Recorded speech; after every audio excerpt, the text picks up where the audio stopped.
My opinion of myself was based on what I had constructed rather than feedback of others. It was almost always worse than the actual experience itself.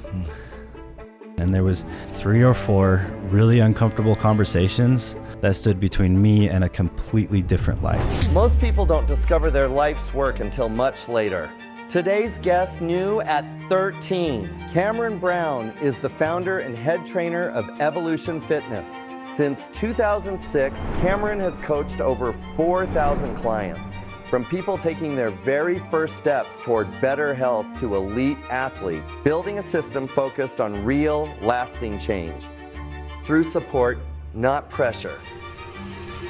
Hi folks, Abe Shreve here. Welcome to this episode of the Live Consequential podcast. Here, we explore the stories of those who make consequential decisions and change the world they live in. This is the inaugural kickoff. This is our very first episode, and I have an incredible guest for you.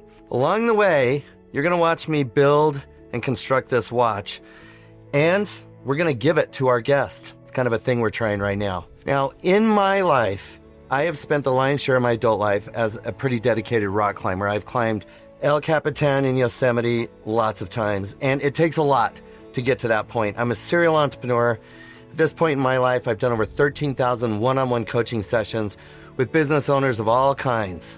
And so today, I'm introducing you to someone very special. He's one of the foremost authorities on fitness and nutrition throughout the entire country. I'm talking about the one and only Cameron Brown. And Cameron runs a gym with about 1,200 members, but that is the least of his accomplishments. But like most of the people you meet on this podcast, it didn't start that way. In fact, Cameron's success began as a runty little teenager with a lot of insecurities. Cameron, let's start with this. You're the only person I've ever met with 13 abs. Just kidding.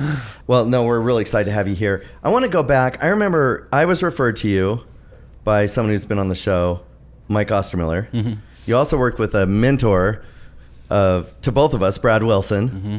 And I remember the first time I met with you, you had told me this, you've never wanted to do anything different. This was your dream. Can you talk a little about that? Kind of going back to the very, very beginning was me as a awkward little 12, 13-year-old kid, and I was a little bit overweight. I had braces. I was kind of the perfect target if you wanted to work on your bullying skills. And so I kind of ran into that a little bit like anybody would in junior high. And I remember just thinking to myself, like, I can't make myself taller.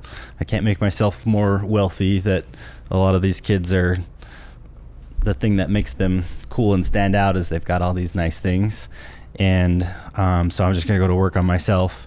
And I figured if I got in good enough shape, that people would kind of leave me alone. And so I just dove into the first thing that I knew I could do, which was to run. So I would just go outside and run until I couldn't, and then I'd walk, and then I'd run, and started keeping track of the distance, and then started really, really focusing on my nutrition. And so this was back in borderline dial-up internet days, so I'm just searching whatever I can find. I remember well. Yeah. So, and just any nutrition books, any exercise books, and just deep diving into that, and kind of transformed my physique over the course of about a year, but especially over one summer. And how much?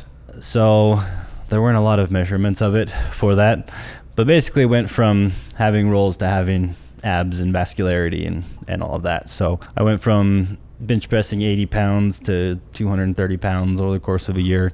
And not that those numbers really mean anything, but it was just the excitement of the progress of it, and keeping track of that, my distance, my time, a new vein that I could see.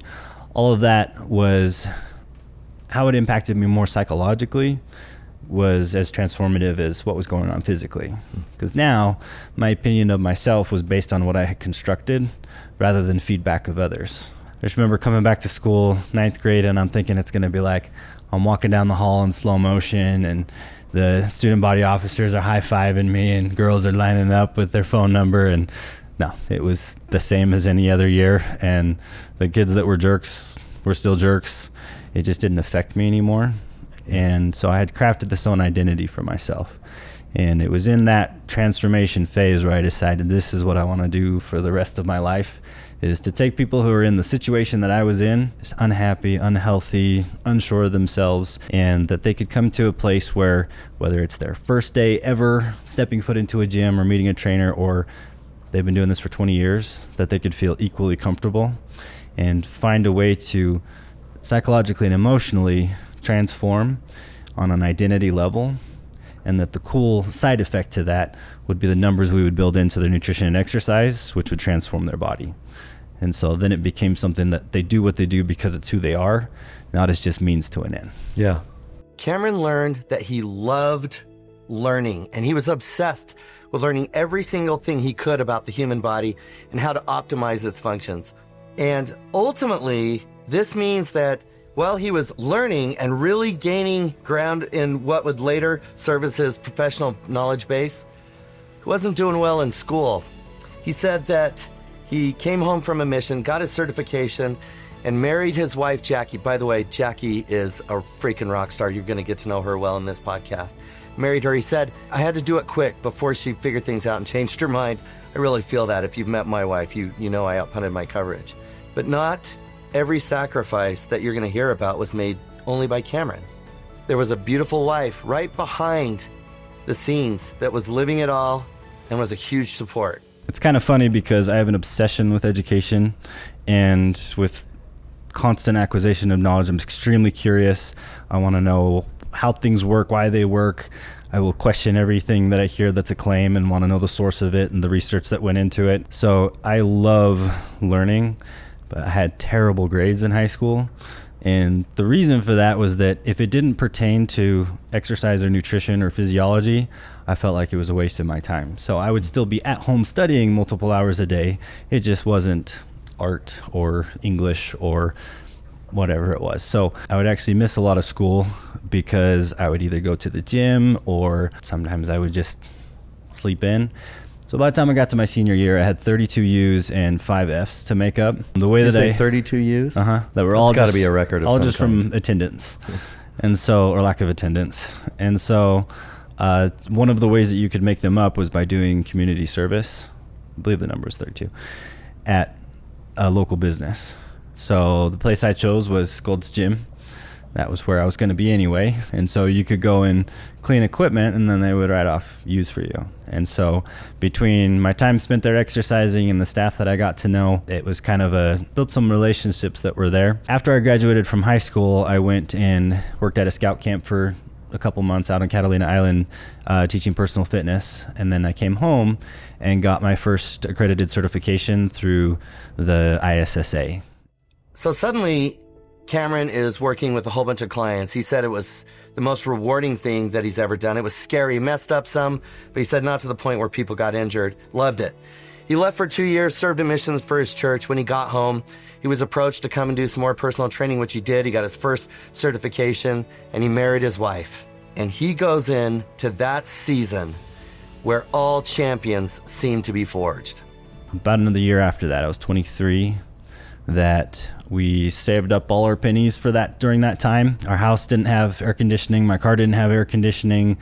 Our first 6 months, we didn't go on a single date that cost money.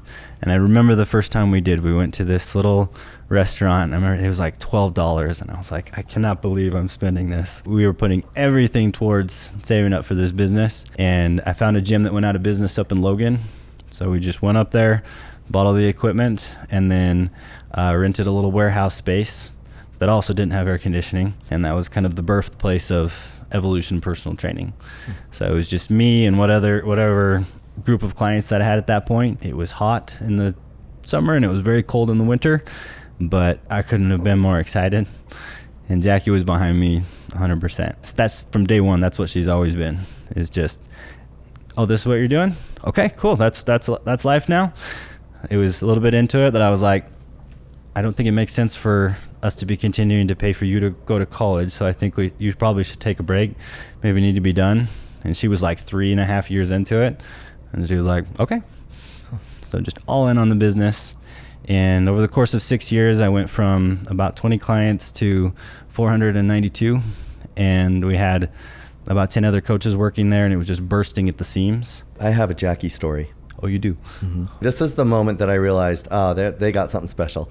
You had graciously come to speak at an event that we were putting on, and I think you still have some of those people as clients now. Which one? Tony, Charlotte. Oh, yeah.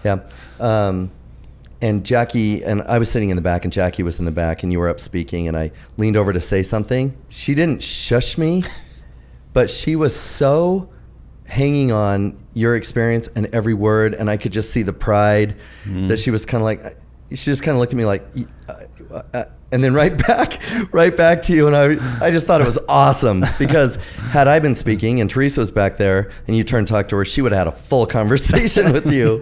I'm like, oh man, that's cool. She's proud. Yeah. You're building something together. So anyway. That sums her up.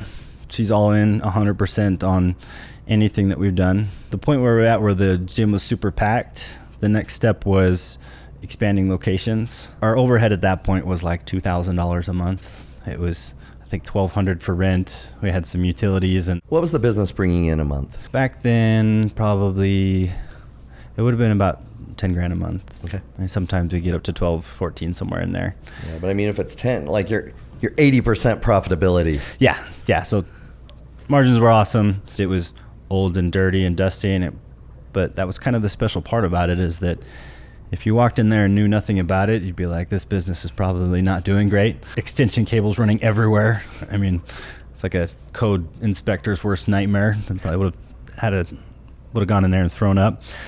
But people loved it. It was that special place that I think it was very unintimidating. That might have been part of the charm. It was your garage band beginning. It was the garage band beginning. We have a garage band beginning, and I think back with great reverence. Yeah. There's a lot of special about that time, and I still have clients to this day that talk about that time, like how special it was, how cool it was, how unique it was. We only get a chance to be new once, and I always tell people, take it. Yeah. There's gold in being new and the excitement of it. What was the vision at that point? One thing I do want to point out is that at that peak level, so I'm meeting with these 400 something clients, and I'm doing, my hours of availability was 5 a.m. till 10 p.m. Monday through Saturday, and I would keep it completely full. At that stage of my life was the least healthy that I've ever been. So the time where I was really one-on-one helping people the most with their physical health, I was completely out of shape. About 50 pounds more body fat on me than I am right now. I would have stretches of months where I didn't even exercise. And I never ate any treats of the obvious type, but wasn't keeping track of my food. It was a perfect example of the food types that I was eating were fine, the portions were not, and it showed. And that was kind of the funny thing, is people would always come in on their first appointment and be like, "You're the guy?" Like, really? And again, I think it was very unintimidating, especially for a beginner type person. But, we'd get into it through the session and was able to show them that this will work, and I'm going to make this special for you. And that was enough. So the vision at that point was, A, we got to get out of this building. Everybody's bumping into each other. And B, I need to be able to scale this in such a way that I'm not going to die. This is so intense. I have no memories. It makes me really sad. I have no memories of my first two children as babies. I just never saw them. So it was Monday through Saturday. I was gone before they got up. I wasn't home until after they were asleep. And then Sunday, it was just church and then crash. And so I remember when they were born. I remember several years later, but there's just nothing in between. Looking back now, I mean, you obviously have some great leverage in your life. I remember a conversation we had when I was a newer client of yours around, hey, let's take a vacation. But you of course were that wasn't the time you're describing. The question I have for you is looking back, do you see any other way to get to where you are today without that season? I would actually say yes. I think the biggest mistake that I made was charging way less than what would even have been completely reasonable at all stages throughout. My mindset was, I never want price to be the thing that keeps someone from being able to do this, because I want to impact as many people as I can. I had grown up with this perception of, I am probably not going to go to college unless it's for nutrition and exercise, which I did for a couple of years, but I had very strong limiting beliefs around my ability to, because I'd struggled so much in school, to be able to earn what I perceived a person with a degree would be able to earn. The number in my mind was, if I ever hit $30,000 a year, I am going to be rich, just swimming in it. And so in my mind, I was like, okay, well, I'll price it based off of what's going to put me somewhere around there. That was the decision on the pricing model. And so with each time that I did my price increase, it was this terrifying moment. I'm thinking everyone's going to quit and they'll burn down my building. My name will be, dragged through the mud. And every single time that I did, everyone's like, okay. Or most people will be like, well, it's about time.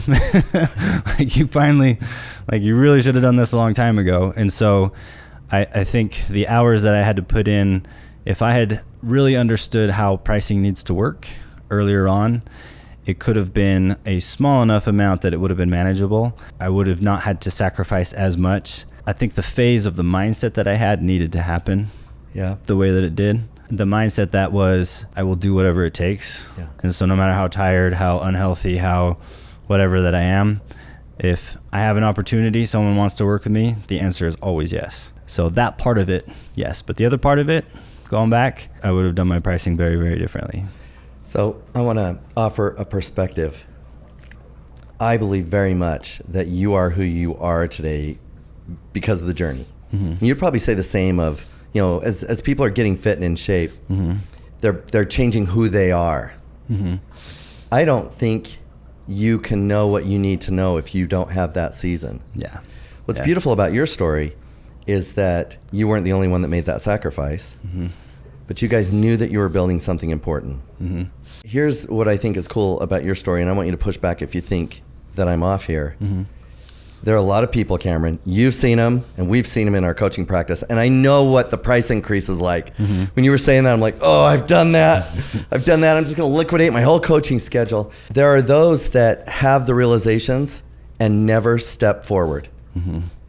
The fear holds them they just become a hostage mm-hmm. to what may happen. Mm-hmm. That's not what happened to you.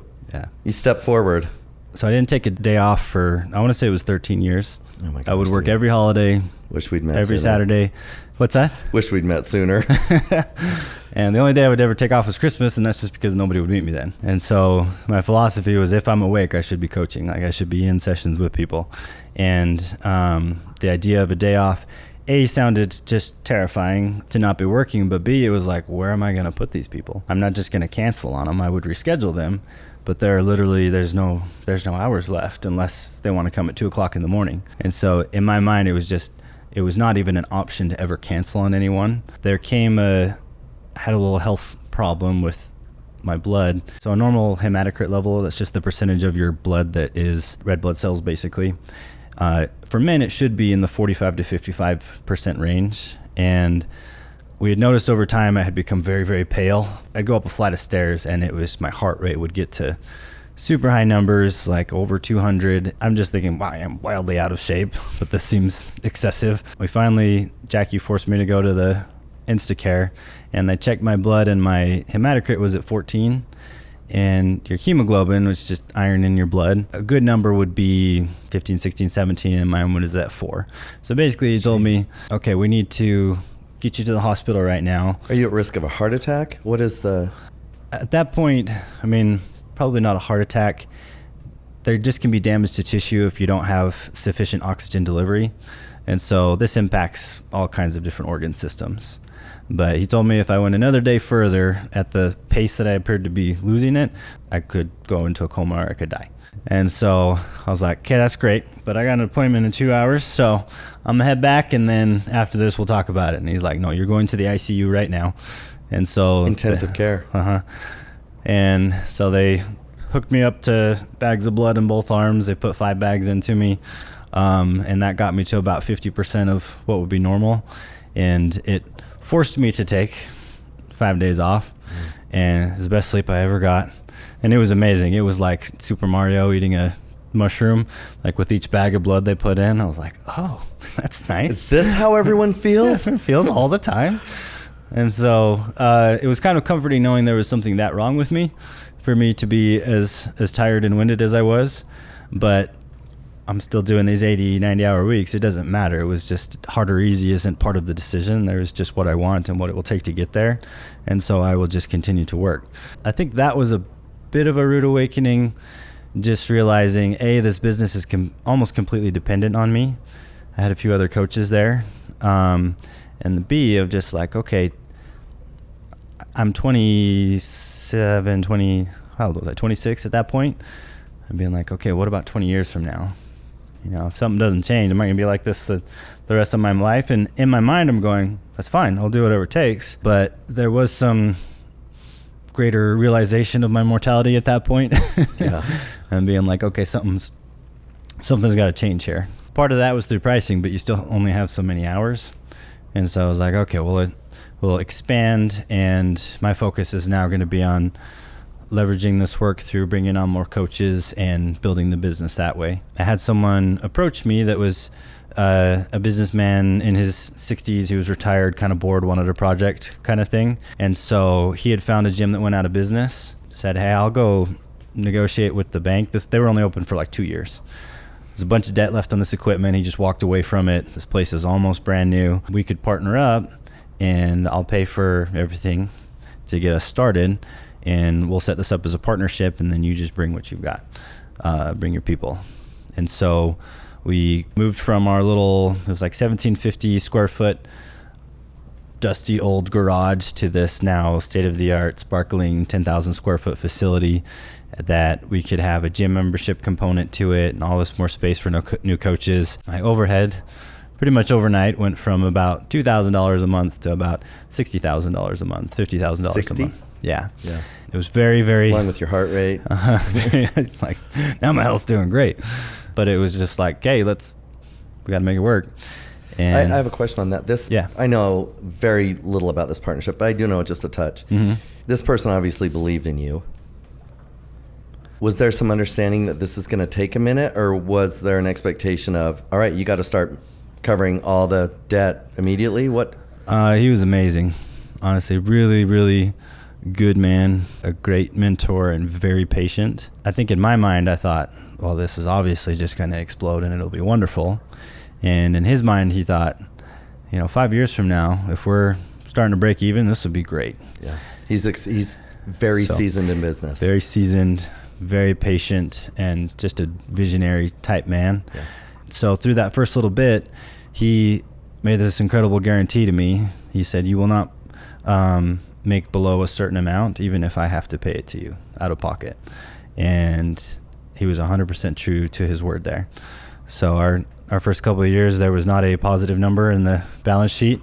And I brought in as much as I could through my coaching service, and we were figuring out this gym membership thing, and it was not a profitable business for a while. 5 years down the road, we gotten to the point where we had worked some of the kinks out, and I kind of decided I wanted my baby back. I told him I'm like, either I'll go do my own thing and I can, start fresh, or I'll buy you out. And truthfully, I was a little frustrated at that point. It was kind of, and not his fault at all, but more like, I want to take this thing to the moon, and I feel like there's a way that I want to do it, and I don't know if it makes sense to be in this situation anymore.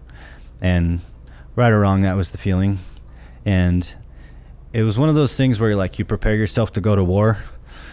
And so I'm reading books on how to pitch things and understanding psychology of, strong business people, and gearing myself up. And he was just like he was every day throughout that entire experience of, okay, like, I get it. That's what you need. That's like what you feel that is the best thing for you, the best thing for your family. Then I'm not going to stand in your way. So it was on a Sunday, we had our conversation. On Wednesday, we signed papers. Dude, people like this. Yeah. I have two people in my life that have done something similar to me. Mm-hmm. And their names are sacred in my life. Yeah. Yeah. And it impacts how you treat others. For sure. It was... I bet you bawled like a baby. I did. We were close. I was very happy, very relieved. One of those moments where I didn't know that there was people like that out there. And never at any time during this had he given me indication that there would be that type of battle, but we'd never had the conversation. In his mind, this wasn't something that was going to end with me buying him out. We were going to kind of ride this thing, make it grow together. And especially with that being the case, because he was very surprised when I came to him, it was all the more amazing that he's just like, I can see how much fire and passion this is behind it, and that your true belief is that this is the right thing for you, not just a good thing, but the right thing. And he was extremely fair in our negotiation. There was no battle, there was no lawyers, there was no nothing. And so we just signed papers, and he's just like, I hope you rock this thing. I hope you do great. And so that was, I guess, 3 years ago. We've been able to do some fun things, been able to get in and build it kind of different ways. Mm-hmm. So now it does a lot better. Yeah. Go back to the kid in the storage unit with a weight bench and some dumbbells and people showing up and undercharging and I'll do whatever it takes. What does the guy that just bought out his partner because his vision has exceeded the collective vision, mm-hmm. what does that guy say to the younger version of yourself? What had you learned? The torment that you put yourself through when you're afraid of something is almost always worse than the actual experience itself. Mm. Each decision that I had made that had been a major breakthrough, the fear that existed before it was so much more painful and so much more disempowering than the actual execution of it. All right, stop. Did you catch that? Here it is again. The fear that existed before it was so much more painful and so much more disempowering than the actual execution of it. Funny thing was, I was never scared of what I had to do when I was in the thick of doing it. It was the fear of, okay, now this next step, everything will be different. And it just wasn't, because I was still involved in that next step.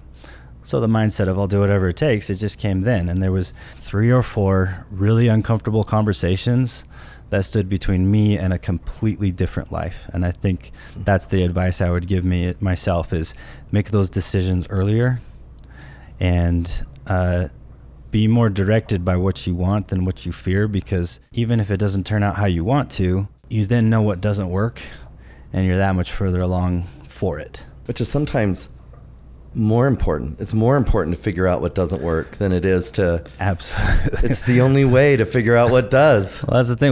I was doing it in very much so the wrong way for 6 years, afraid to make a decision that would end up that I'd be doing things the wrong way. That's the thing that has accelerated step by step in my decision making and my mindset is once you figured out what you want, just go make the decision, go do the thing. You either figured it out right and you're in a better place, or you figured it out wrong and, well, great, now you're that much further forward either way. I call it the ironic blessing. The ironic blessing is the understanding that we only gain wisdom after the moment we could have used it. There you go. And which tells us that gap between experience and wisdom, mm-hmm. the gap is our development journey. I love that. It's so... Yeah. That's why, I have a tendency to push back on people's hindsight, because even here today you said, yes, I would have done it different. Probably not, because you didn't have the wisdom, like looking back with the wisdom you have now. Yeah. Well, and kind of to go back on what I said, this is like, if I had the knowledge now and could knowing go back what I know then, today. Yeah. Not, I regret how I did it. Sure. Yeah. Because like you said, everything that I went through made it so that I would end up doing what I decided to do. There had to be enough pain, enough discomfort, enough struggle for me to end up with my back enough against the wall that I was forced to make a decision. Well, not forced, but there was enough urgency there. It made me appreciate anything that came after to a degree that I've got this contrast that I think all life experience that when we assign some type of description to something, big or small or easy or hard or cheap or expensive, it's always, you could just follow up with, well, compared to what? And I have the blessing of that comparison now of what life was like then, and it'll never be anything like that ever again, but it makes me appreciate normal as being wonderful. So for that reason, no, I wouldn't change. What do you mean when you say normal as wonderful? So like a 50-hour work week, I don't know what to do with myself with all the extra time, or if there's a Saturday where maybe I only work a few hours and I spend the rest of the time with my family, and they're fighting and breaking stuff and wrestling, storming off, and it's just like, this is awesome. Like, I am here.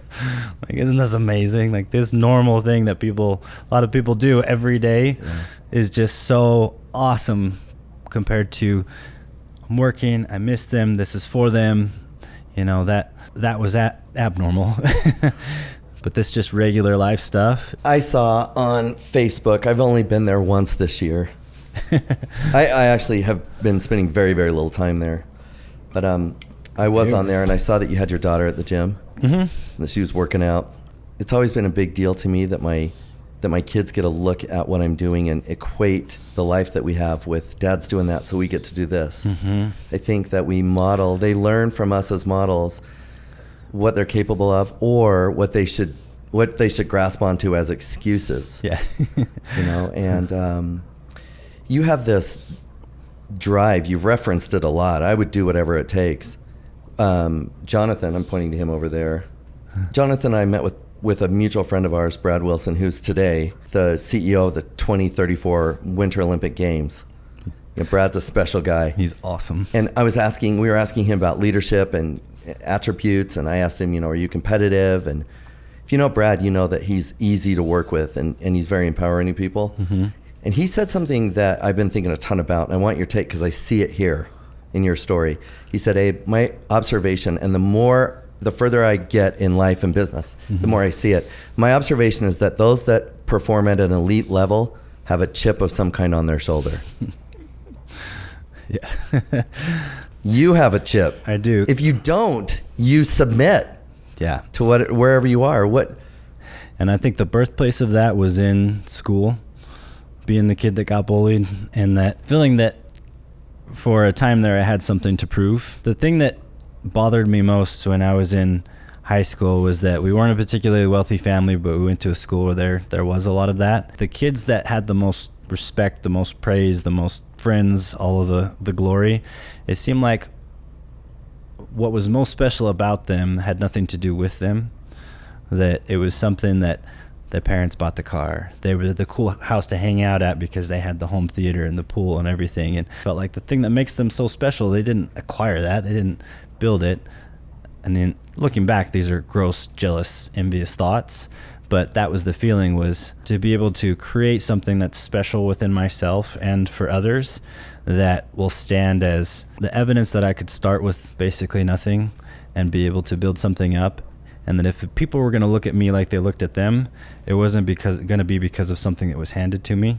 It was going to be because of something that I built. All throughout school, I just remember my teachers and my counselors of them being like, gee, you're so bright. Like, I really think you could do better. Your grades are struggling. And in my mind, I'm thinking like, you're great. Thank you. That's so nice. That's cute. You were doing your job.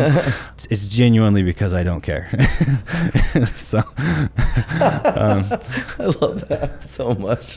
But all throughout that, they're saying you're going to come up short. You're going to struggle in life. How are you going to provide for your family? You have to go to college. You have to get a degree. That's how you become successful in life. I think a huge part of that was when I got home from my mission that I'm like, no, I'm going to own my own business. I'm going to do it this way. I'm going to acquire knowledge for the sake of knowledge, not for the sake of accreditation or a paper that's going to hang on a wall. Like when I'm in school, I am there because I'm genuinely curious to use this information, not to just get a grade. So I see my friends, my peers from high school, they're getting their degrees and all of that. And it was like, I want to exceed that level of success, and I want to do it without a degree. And that was a big part of what I think drove me early on, was to kind of prove everyone wrong that I didn't need that specific route to be successful or to be educated. I don't think it came from necessarily the prettiest place, but there was a chip for sure. And it was like, no one will ever be able to say, well, if he had just gone to school, like if he had just got his head on straight, done what he was supposed to, I would not have been able to handle that. So, what's your gym membership at today, can I ask? We have, probably, I'd have to go pull it up, probably 1,200 members. How many trainers? There are right now 11 trainers, and they're awesome. Just incredible people, really fun to work with. I want to go back. I want to share a story you talked about bringing my daughter to the gym. Mm-hmm. So in my adult life, where I had gotten into the worst shape I'd ever been in, I've probably told you this story before, but there was a moment where my son and I were sitting in the basement watching The Meg with Jason Statham. Mm-hmm.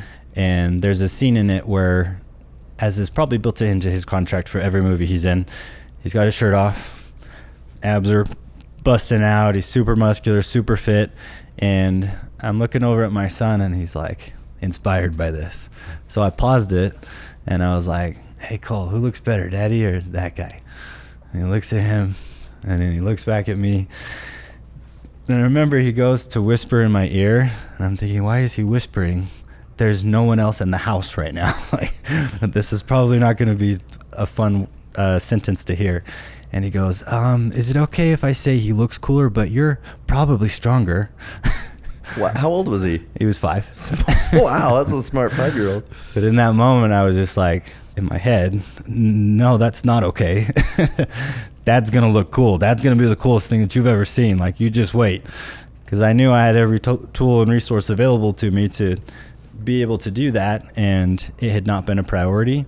And honestly, getting to that level of fitness, there's no extra health advantages to it. It's really just kind of the funness of having that type of physique. But it was like, boom, this day forward, everything is going to change. And when that look is in my son's eyes, it's going to be because he's looking at me. And so over the next 6 months, that's where I took off 50 pounds of body fat. And I can honestly say, since that day, there has not been a single gram of food that I have consumed that has not been pre-calculated and planned. I haven't missed a single resistance training workout. And this is through trips we've gone on. This is through sickness. This is through injury, birthdays, holidays. I've needed to talk. Mike and I were going to hold an intervention because I saw you with your own food on a cruise. Yeah. That's not how that works, you know. You paid for the food. Yeah, we went on a trip to our first real trip, vacation, Jackie and I. We've been married for like 13 years at this point, and we went to Mexico. So I'm in meal prep mode. We were there for 6 or 7 days. And so what she did for me is cooked up all of my meals for the entire time I'm there. I think it was like 8 meals a day. So I've got 50, 60 little bags of chicken and sweet potatoes and blueberries. And we froze it all and had a whole suitcase, giant suitcase that was just packed with my frozen food for the entire week. And we're going to an all-inclusive resort. And we get there, it was like 12 o'clock at night. We go up to the hotel and get into our room, and there's no microwave. And I'm like, this is going to be a problem. Also, they didn't have a legitimate freezer, so that was a different situation. So I go down to the concierge and I'm like, we got a little situation. There's not a microwave in my room. Could I get one brought up? And he's like, microwave? Like you want a microwave? It's like, if you want warm food, we'll just bring it to you. Like, it's free, it's included. I'm like, yeah. But do you have a microwave that I could bring up? And they're like, honestly, no, we don't. And I was like, is there like a restaurant maybe in the kitchen I could sneak in there and use a microwave? And they're like, no, that's not something we can do. We don't microwave our meals? Yeah, I know. We'll cook everything fresh and we'll bring it to you, sir. Like, it's part of the experience. And so in my mind, I'm like, it was the same type of mindset I had about work. This became with food, and we could talk about this being borderline disordered, but I was like, okay, well, there is no option. I guess I'm going to buy a microwave in Mexico. Drove off into the middle of the night in Cancun, following my little GPS, which was not functional, and I ended up in some very sketchy, no street lights parts of town at 1 o'clock in the morning in Cancun, and finally found my way to Walmart, bought a microwave, brought it back, got back to the hotel early hours of the morning, and so that's what I would use for my food. So I'd plug it in, cook my food for the day. This is even out on like Chichen Itza. It was a 16-hour tour thing, and I'm out there next to the pyramid with my meal prep food. And each night I'd have to go get buckets of ice from down the hall and stick that in there to keep my food cold. I've got a couple places I want to go with you. One of the things is I was thinking, you can be a leader that teaches a true principle and doesn't live it, and the principle is still true. Yeah. You've compromised your leadership. Great leaders model. Yeah. And you are a part of thousands of people's fitness journey, an important part of mine and my wife's. We, as human beings, we learn at the extreme. If you had said, I controlled one meal, but I would sneak down to the dessert bar, you'd be human again. But man, when I rolled up to your place, I had been an elite rock climber for 30 years that had lost his fitness way, and I had all kinds of stories about it. And what I met, and this is where I want to transition, what I met was one of the best coaches that I've ever come to know in any kind of circumstances. That chip on your shoulder originated with a young kid that was like, I can do something.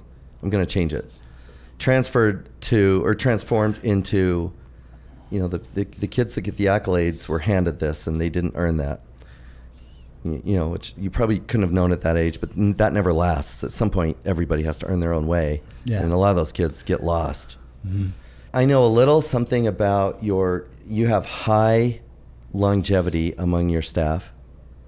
There's not a lot of turnover at Evolution. Right. Yeah. Evolution Fitness. Your gym is always full when I'm there, and I'm there way early in the morning.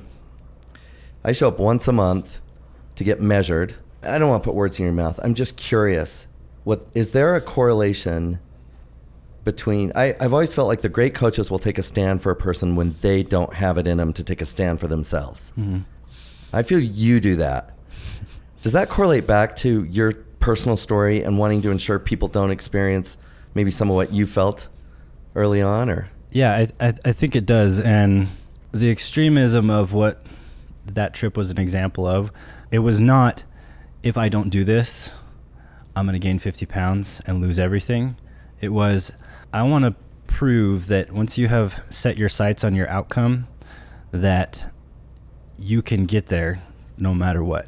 You can figure out a way. I wanted to basically bust any excuse that anyone could throw at me, not so that I could throw it in their face, but so that I could say with full conviction that there is a way to accomplish what you're looking to accomplish. I know that we're going to get there, and we're committed to the outcome. The path we will figure it out.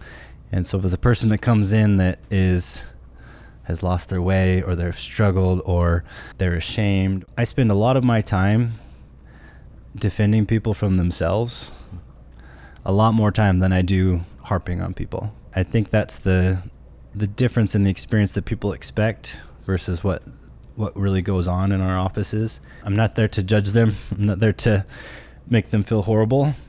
Most of the time it's redirecting focus to, let's see what your wins are, and the things that have struggled, that we don't need to sit here and indulge in unresourceful emotional states. Yeah, we don't need to ruminate. We don't need to ruminate. The biggest thing that's going to serve us here is the truth. So we're not just going to be positive thinkers and pretend there's no problems. We're not going to be negative thinkers and think that these problems are going to last forever and that they are everywhere. We're just going to see it for what it is. We're going to clarify what we want, what is our outcome, and then we're going to take action in that direction. And I think so much of that in my job is going, okay, go easy. Like, you're way harder on yourself. Any type of punishment you thought you were going to get here, you've already put yourself through it, and it's time to let go of that. And let's focus on what we're going to do from here.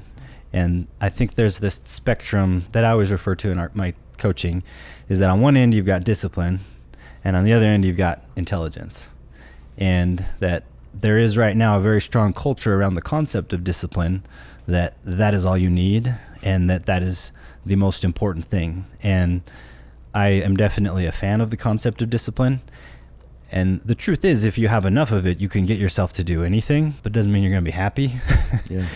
And in my experience, the more discipline something requires, the sooner a person is likely to crash, and not only crash, but put a negative association between that behavior, or to put it into the basket of pain.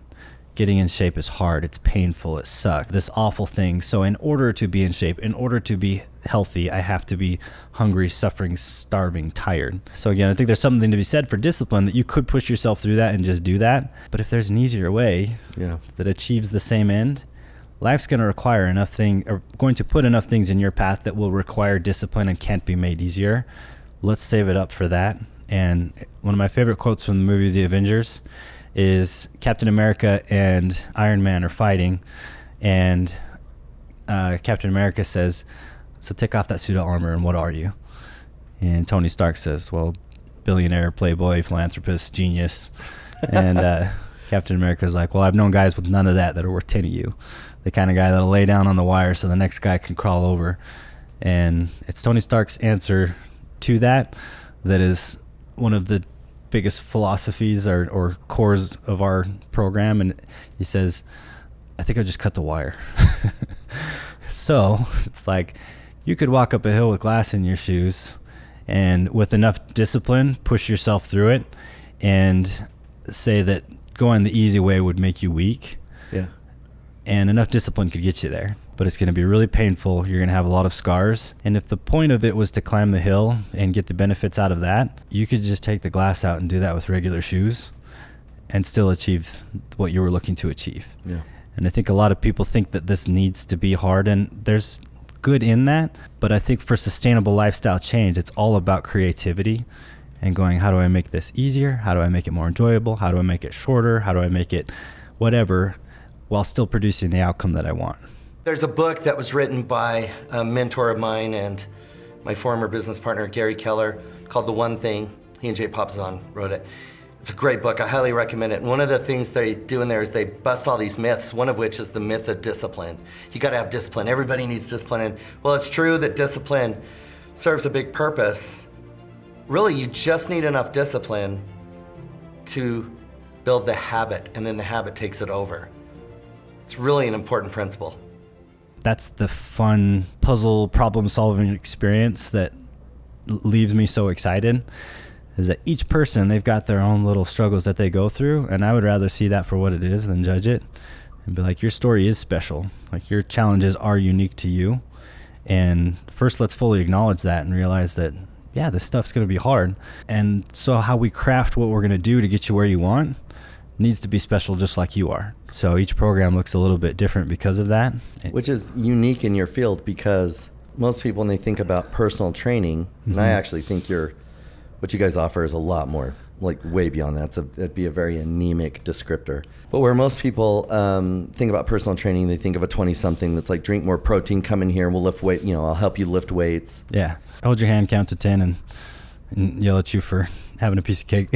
Yeah, there's things like that. For a person who's lost their way in their business, which is a fair amount of the people that we work with at some point or another, there's this, there's a fear. You've got the devil on one side and the angel on the other, and the voice in our head will prevail if we can't speak louder than that voice. Mm-hmm. And if we can't speak louder than that voice, then the cheat code is to find someone whose voice we respect like our own, or maybe more, and listen to that voice. Mm-hmm. Otherwise, by default, we will succumb to the amygdala, right? The fight or flight center of the brain. I had an experience that I want to share, because I've worked out with some really great trainers. I have one in particular. I always say I need to introduce you and Arlo. A very different program, different goals. He doesn't own a gym like yours. It's not his desire. Right. But he works with elite mixed martial arts athletes, and one old rock climber. He would design these things for me. And so I remember walking into an appointment. We only meet once a month. And I would like to talk about your approach here for a moment. I've only got you for 2 more hours. Just kidding. I'd like to talk about your approach for a moment. But I walked in, and whatever happened that time, I was not prepared. I went because I had the appointment. Mm-hmm. And I knew if I canceled it, I just wouldn't come back, and I would live, I'd still be mad. Yeah. Dave Ramsey talks about how people don't make change until they get pissed. That's right. My word, not his. That's right. You got to get mad enough to make some change. Uh-huh. And I was pretty down. You could read it. And I'm a seasoned coach, which means I can often outcoach my coaches and play the game. And I remember you said to me, all right, I'm going to show you something. And you went back, because you have all my stats from every time we've met. You went back to the beginning and said, this is what you look like when you came in. This is where you were. Mm-hmm. This is where you are today. Blew my ever-loving mind. In my mind, what you did is you grabbed me and said, all right, you big baby, I'm going to fly you up 10,000 feet and let you see how far you've done over the whole journey, not just the last 30 days. Mm-hmm. I remember walking out of there, and I had a call later that day with all of our business coaches, and I shared the story about how this is how important it is to help someone gain perspective and to help them quiet the voice in their head, because I just went through this today. Mm-hmm. Talk a little bit about your approach when, you've helped people get ready for bodybuilding shows, physique shows. Mm-hmm. You've worked with, I was a pretty serious rock climber up until just a couple of years ago. Yeah. You've worked with lots of people. You told me before we started today, the lion's share of the people you work with are, I guess, just people doing life that want to have a fitness advantage they don't have today. Yeah. What's your approach? I've done the bodybuilding stuff. It's honestly not my favorite thing in the world. Should I not do that then? Oh, no, it's fine. Just kidding. No, I think that's part of the story, is that I think a lot of people come in, they see the type of shape that I like to be in. I've got some medals and stuff on the walls, and I think that they think I want them to be like me. That's the last thing in the world. It's more like if someone comes in and says, I want to do a bodybuilding show, I'm going to spend the first part of that conversation trying to dissuade them and showing them that it's a sport that takes a lot and gives very little back. And honestly, as a competitive sport, I didn't enjoy it. I only did it because it was so uncomfortable. I wanted something like that in my life that I needed to go do that was uncomfortable and scary, just for the sake of that. We call that choosing difficult. Choosing difficult, yes. It's a perfect example of that. I have that shirt. And it was kind of funny because the first show that I did was getting in shape, wanted my son to see what that looks like. Sees dad on stage, this is the pinnacle of fitness is bodybuilding. So I wanted him to see what was possible and what daddy could do. Again, the show part I did not enjoy. I don't like being out there on stage. I'm not a very competitive person, honestly, at least in that regard. It's like, get me home, shower all this stuff off of me, I want to get this done and over with. And I continued doing, I think I did 10 shows in about 2 years, over the course of about 2 years. And the last one I did was, I was sitting there backstage. Normally I'm terrified and there's butterflies in my stomach and I'm all nervous, and it just wasn't there anymore. I was just bored. I was like, get this thing over with, because I'm just bored. This takes too long. And that's when I decided, I guess I'm done. I don't need to do this anymore. And so as for my approach, it's coming in and seeing, I want a very clarified vision of really two things. Where is this person right now, and what is their identity? Because the strongest urge that we're going to have is to live consistently with who we really believe that we are. So I need to know where a person's beliefs and mindset and identity are today. And then I need to see what the vision is of who it is that they want to become. And that people will set goals that have a surface level to it.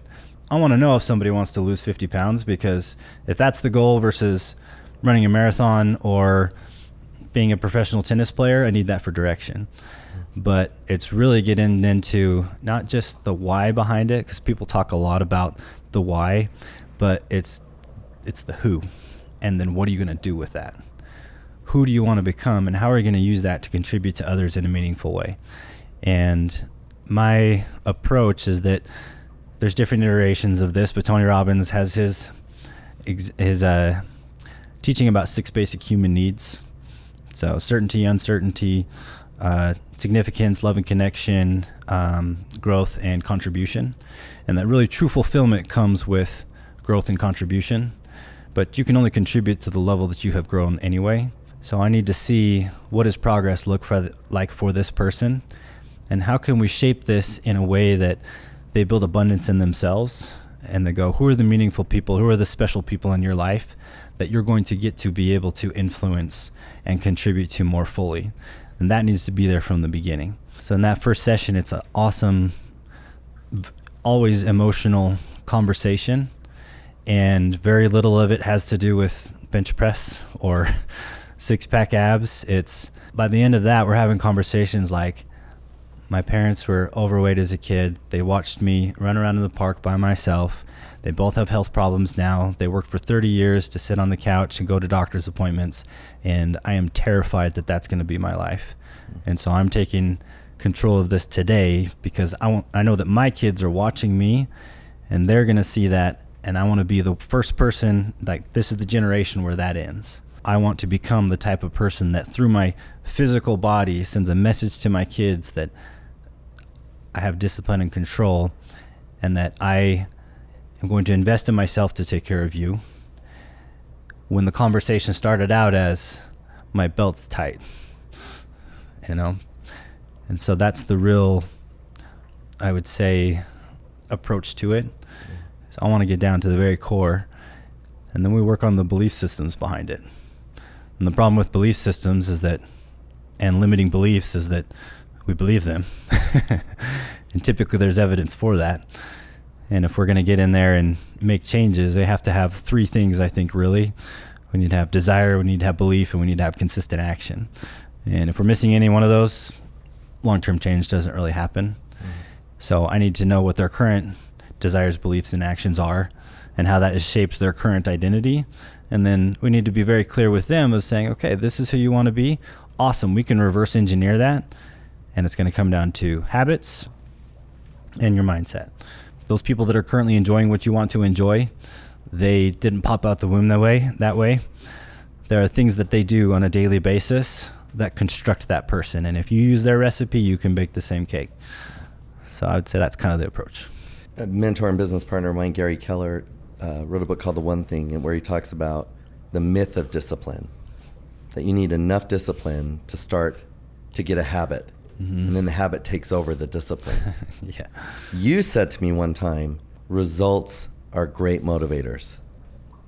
You know, that you get a little result, and that'll pique your motivation. And if you had to sum up in a sentence what you do, what comes to mind? Wow. One sentence. I have one in mind for you, but I want to hear what you come up with first.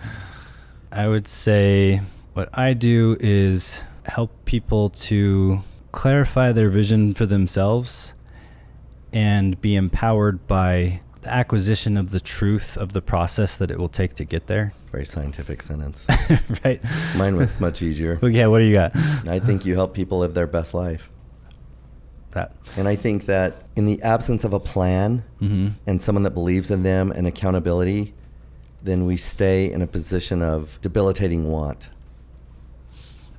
There's no empowerment. We need a plan and a system, and that system will see us through moments that we don't believe, where our belief won't. You put it perfectly, of just the myth of discipline. And I remember the first time that you told me that particular sentence. And the culture that I'm in, and that you're in, that's entrepreneurs, and the culture of, and I wouldn't really bundle myself in with fitness athletes, but the people that like to stay in a certain kind of shape, discipline is like the thing. You know, that is the defining characteristic.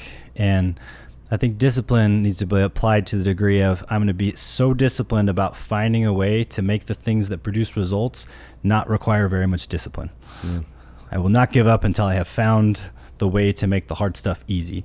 And the more successful people that I've met, that's been one of the consistent things about them, is they have figured out how to make the higher leverage things as easy as possible. Whatever can only be made so easy, that's when discipline kicks in. Yeah. But then they're going to look at it and be like, all right, was that really the best way we could have done this? You know, how could we make this a little bit better? Like, do I know everything there is to know about this? Is this really the best approach? And it's that constant creativity and being like, I will be disciplined to fine tune this thing to be amazing, so that the laziest person could come in and do this thing and produce the same result because I've made it so simple. Yeah. I've gone to my 5th notch in the belt. What's up? And I'll be damned if I'm going back. Yes, I love that. And so the discipline becomes less of a chore when your result starts to show up, but only if you have scheduled time out ahead of you with someone that's helping you on the journey. Otherwise, you have the result and you're like, God, that was great. And we have a tendency to fall right back in. When people are goal-oriented, I think that's a good and powerful thing. But the problem is when you're doing something to achieve the goal, not to become the person. And I look at people that say they want to do a show. One of the biggest reasons I don't recommend that is that you have scheduled not only the show, you've also scheduled when everything about what you're doing is going to stop. You have scheduled the death of your drive. And there are so many people that jump off of an emotional and physical cliff right after, if it's a show or a high school reunion or that family trip, because they weren't preparing to become a healthy, fit person. They were preparing for the trip. The trip for ended. That thing. Exactly. And they will put themselves through hard and terrible things because they have the hope that comes with, good, then I get to be done. Yeah. And I think the right system is the one that you feel better when you're doing it and worse when you don't. And the results that are body composition change, again, are just a cool side effect that comes with living that way. That's when the system is right. We talk about results and we talk about motivation, and motivation being one of the other big myths, right? Yeah. Is that people come to me and they're like, the problem is I have a hard time staying motivated. And first thought in my mind is, cool, me too. I mean, so does everyone. Motivation is very... the pool, the water's warm. So motivation is a very fickle friend. Shows up at random. It's great when it's there. Yeah. And whether you're being successful or not, it can disappear. And most people think I need motivation to get results, when it's really, once I start producing results, I become motivated. Yeah. But as a fantastic and just a very real thing is that as humans, one of our key distinguishing characteristics is our ability to adapt.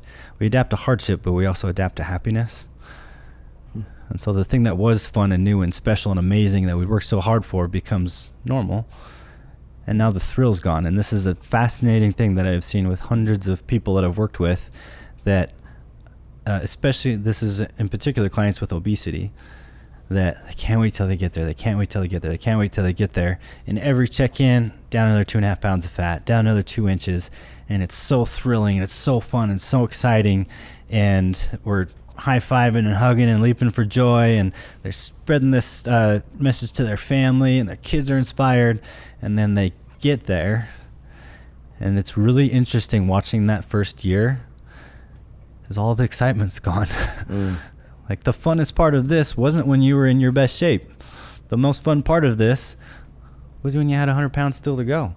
Yeah. And everything is driven by that. So we have to shift and be like, okay, again, the beginning, on the outset of this, we wanted to do this to become someone. So our focus is on the habits. Yeah. If we need results to feel excited and motivated, well, the more ways that you measure, the more ways that you can win. And you also have to decide, what is your measuring stick going to be? Is it always going to be a tape measure? Because I look for a person like me, when I first got into great shape, everybody's making all the comments, I had no idea you could do all this. And then that all fades away. Good thing for me was I didn't really care. It doesn't excite me when someone says that I look great. It doesn't hurt my feelings if they don't. Again, it's all just based on what I've built for myself. But I look at it and I go, every single day that I stay within a certain range of shape is a brand new personal best. And that's just as exciting to me as hitting a new personal best on the way down. And the great part about that is that it will last forever. And I think that's one thing that most people don't think about, is what happens when I get there, is how do I still make this fun for myself? And you have to shift the way that you're measuring, and time is one of the best ways for that. God, I love that. Well, you just opened up a big can, and we're about out of time. When I spent 30 years as a climber, and then, I turned 50 and my body started to hurt. and my desire to do it changed, which I think just happens in life. But it was a real struggle, Cameron. And I remember I was talking to someone, it was a new relationship, and they said, it sounds like you've suffered an ego death. And I'd never heard that phrasing. Have you ever heard that? No. That's powerful. But it really, I identified with that. I did feel like this person I've been, that I liked and that had a certain relationship with the people in my world is gone. I would have told you, no, I'm not. Climbing's not me. It's not who I am. I'm more than that. Yeah. It's a much bigger part of my life than I realized. And, there's something about that. Can you say some things about your current program? I want to make sure that we promote. And can you go to wherever they sign up? And I think you're built by purpose, and that's what your site is. Yeah. So we've got our Evolution Fitness and Personal Training. That's our in-person coaching. And then our online coaching is, we call it Built by Purpose.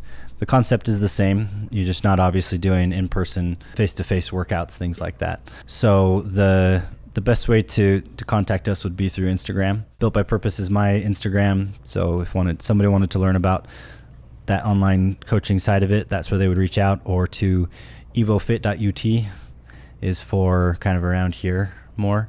The main thing I like to point out with this is that on here you've got the top left, that's a teenage kid that was very much like my own story. He was little. He's like 6 feet tall now, but he was little. He wanted to be athletic. He wanted to be strong. Next one, that's actually before and after having a baby. And next one, he had celiac disease. So he weighed 130 something pounds. Now he's pushing 180. And this is a woman that owns a business, super busy, has kids. You know, each story is different. Linda here, I always got to shout out her. Right here? Right here.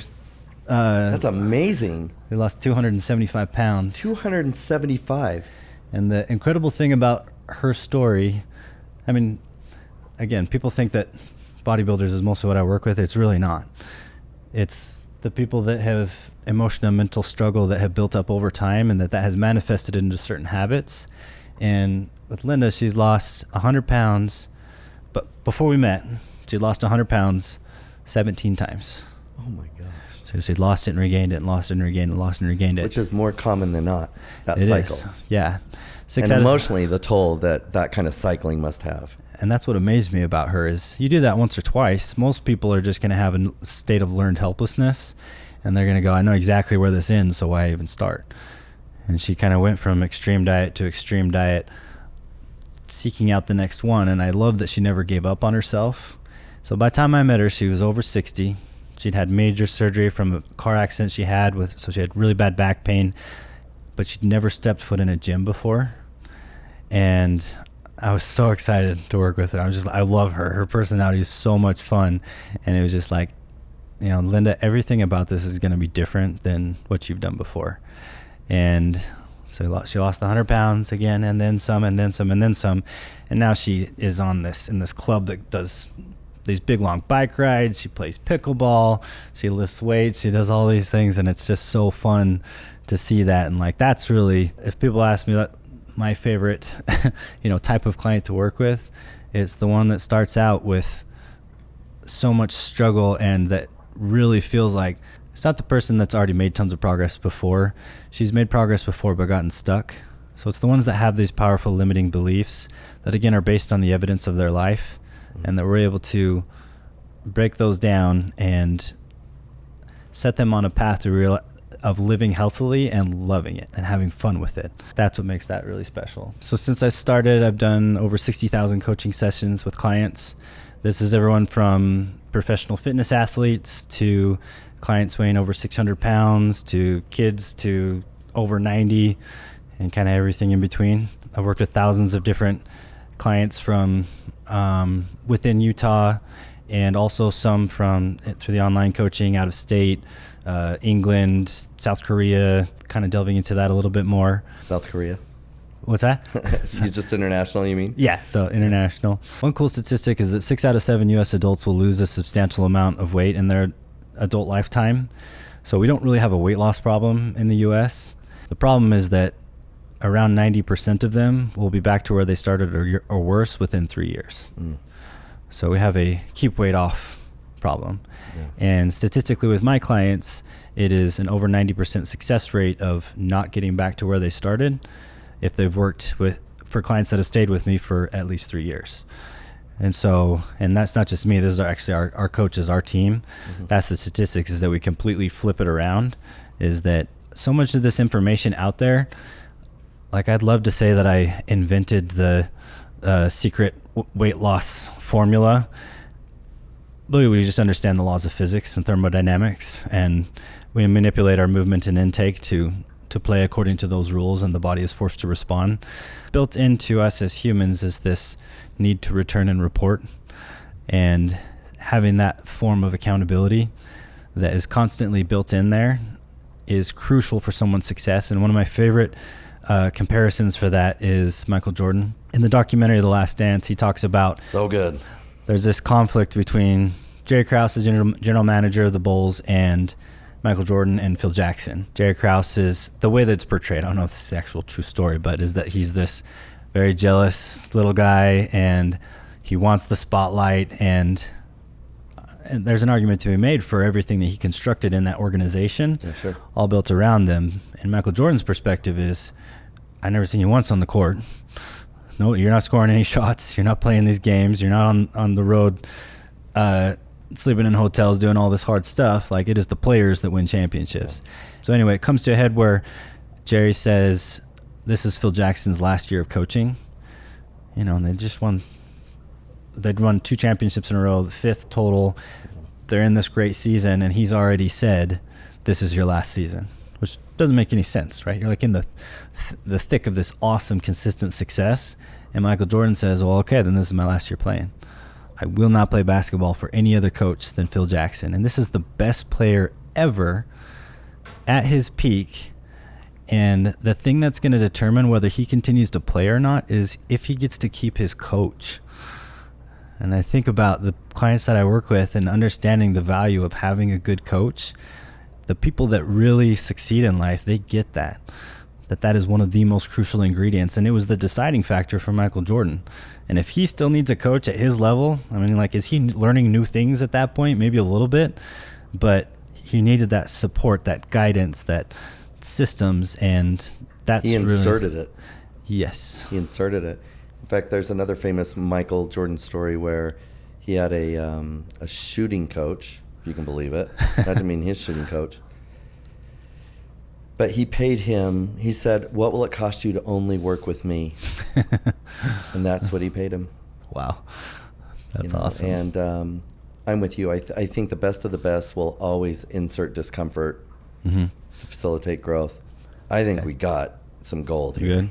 It's flexible. Dude, this was so good. Thanks. Well, I'm sure you can see why I enjoy working with Cameron so much. That guy is a wealth of knowledge. Bad.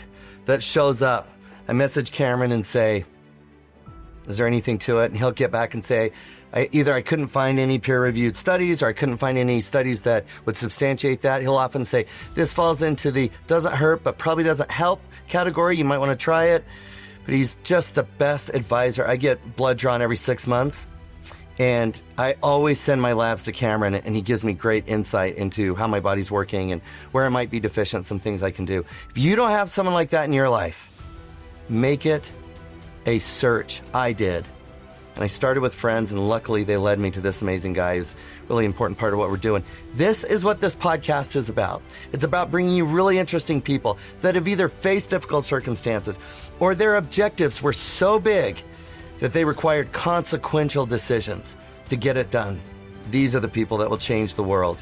If you enjoyed today, please subscribe, encourage others to share this podcast. We believe it's important. We're grateful you're here, and we'll see you next time on the Live Consequential podcast.